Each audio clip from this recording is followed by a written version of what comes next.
Good afternoon, this is Jeff with Sewer Tech Northwest. Today we're at property address 10770 Southwest Walker Road here in Beaverton.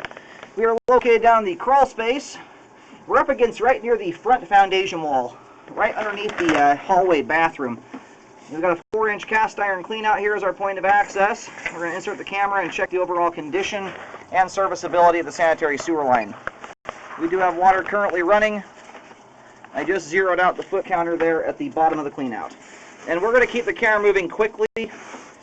I don't know how long the sewer line is. It could be very lengthy, so we're going to do most of the inspection on the way back. All right, we've got a bit of crawl space to romp through here before we even get outside the house, so we're going to keep things moving quick.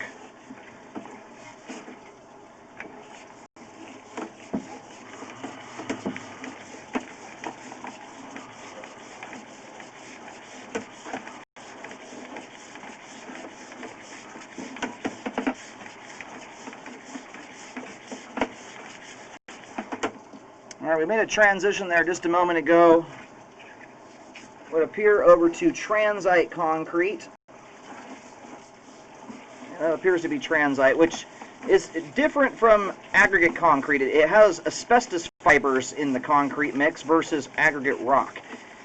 And although aside from having the scary asbestos word, it actually holds up much better over time than regular concrete does. However, this is the third earthworm I've counted here in the sewer line. You can see them there on the left side. We've already gone past 2 others. We've got a few joints in the pipe here that are compromised. That one there, you can see dirt coming through, and we'll see more of those as we come back when the line's drained out. But anytime I've got joints that are open to the ground, I have to recommend repairs on them. And these joints aren't so much letting sewage escape as they're letting groundwater and dirt come in. So it's not something, at least in the short term, that affects functionality, and sometimes they never do. Feasibly, if a joint is letting enough groundwater and dirt come through it, it can cause hydro erosion. The nightmare scenario is a sinkhole happens. It's very rare, but I have to account for that when I'm doing these inspections. So anyway, at this point, the line has great flow all the way to the main lateral connection, but the majority of the joints in the transite concrete here do have dirt coming through them. So what I would recommend here is an update to the transite. And if repairs aren't done, I'd rescope the line every so often to keep an eye on things.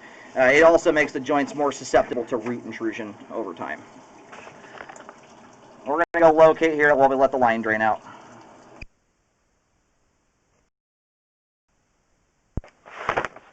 We're located the camera head successfully. The line terminates out on 108th. The line appears to exit out the, well, depending on how, if you're looking at the front of the house from the street, like looking right at the actual front door, the line travels underneath the crawl space from left to right, and then it pops out, I believe it, like the rear right corner of the house, and then shoots out to 108th. So that joint right there has dirt coming through it. Most of them do. So what I would look into here, and I believe that we're in outside Multnomah County, so the roadway portion of the sewer line typically is the homeowner's responsibility. The reason I say that is if you end up doing a repair on this, I would highly recommend looking into an epoxy liner system. It's totally trenchless. There's no digging, and especially saves lots of money when you're having to cut into the roadway. But the depth I'm getting out, and I've marked the main lateral connection with a white T marking. The depth on my locator keeps bouncing around. I don't know if it's due to the overhead power lines messing with my locator, but I'm getting between 10 and 13 feet deep. So not having to dig that deep saves a lot of money, not to mention repairing asphalt or concrete. But all the joints we've gone past thus far, and that right there coming through could feasibly be the start of a root intrusion. I'll back up a little bit. The thing jutting out into the pipe there, kind of at the top left-hand corner of the screen right now. Possible root there. It's too gunked up with dirt to tell right now if it's a root. Getting more dirt coming through there. That's where one of the earthworms is coming in and out of the line. You can see that thing there on the left side of the line, right in the joint. But I mean, as far as functionality goes, and there's another earthworm there. these joints at this point aren't affecting flow. It's more of an environmental issue than anything at this point, because those joints are allowing dirt to come in. No, that joint's cracking there. So not an issue that's going to immediately cause something like a backup. It takes a long time for that to happen. Over time, hydro erosion can cause the line to settle, can cause the joints to split open, and again, makes it easier for root intrusions to penetrate the line. So if repairs aren't done, I would recommend rescoping the line every year or two to keep an eye on things. That right there, you can see the dirt sticking out. Another spot where you could have a very small root nub coming through that's covered up by dirt. All right, right now we are on the backyard side of the arborvitae that divide the backyard from 108th. We're just shy of it right now. And here I'm getting 3 feet deep. And just visually watching this line, it's definitely done some diving. I don't know if it's diving off another 10 feet deep from where we're at now. So if you do any digging in the roadway, make sure relocating is done. I don't trust that locate out there. I think the locate is on, but the depth was bouncing all over the place. And overhead power lines can do that sometimes. Sometimes the locator will pick up on the power line instead of the camera, or you'll get and some other weird things.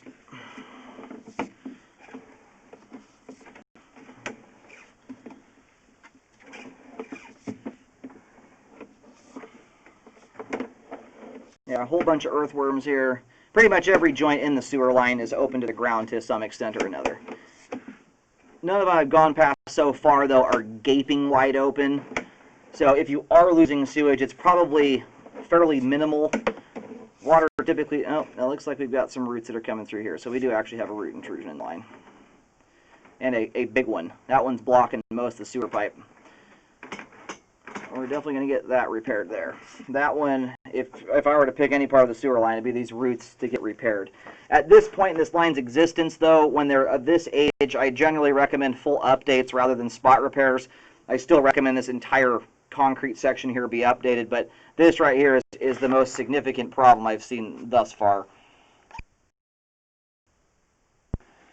Alright, this here is just adjacent to the corner of the deck. The line has wrapped around the whole deck thus far. Does not appear to go under it, thank goodness. Now we're still only about 3 feet deep here. This is just under bark, dust, and dirt. And I have this particular spot marked with a white X, and that right there is actually the transition from cast iron to concrete. Those are usually the weakest joints in the whole line where you have two different materials meeting together.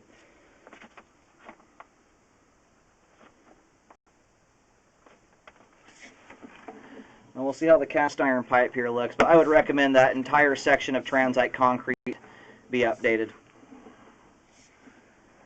Especially because there was a significant root intrusion. That's not one that I would wait on. That thing's blocking about almost 90% of the sewer line. That one will very likely cause a backup at some point down the road.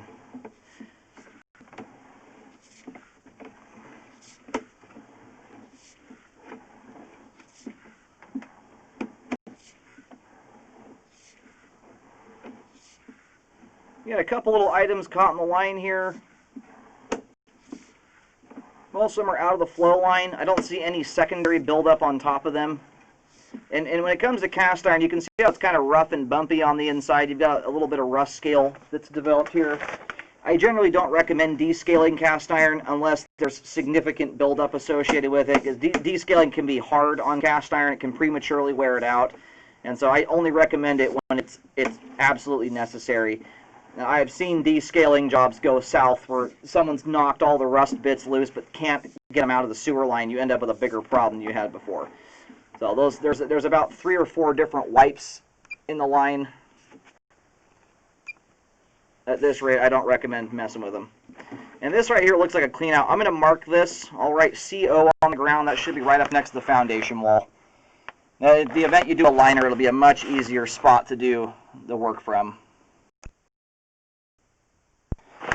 Alright, I marked that with a C/O. It's about 8-10 feet out from the back of the house in kind of an unusual location for a clean out. It's possible it could be some type of storm connection, but that looks like a directional clean out there.